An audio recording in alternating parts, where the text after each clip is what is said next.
The economy can be hurt and helped by the weather. As the heat wave strikes, demand for consumer products like air conditioners and refrigerated items go up. Similarly, heavy rain causes flooding that can lead to high damage costs, but construction materials to repair the damage will surge.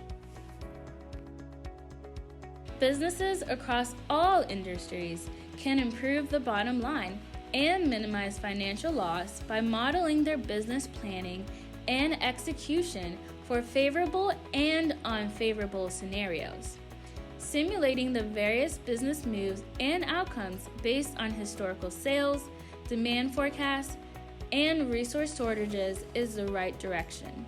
It aids businesses to do long-range planning like investing in strategic logistics partners, seasonal labor planning, and pop-up warehouses.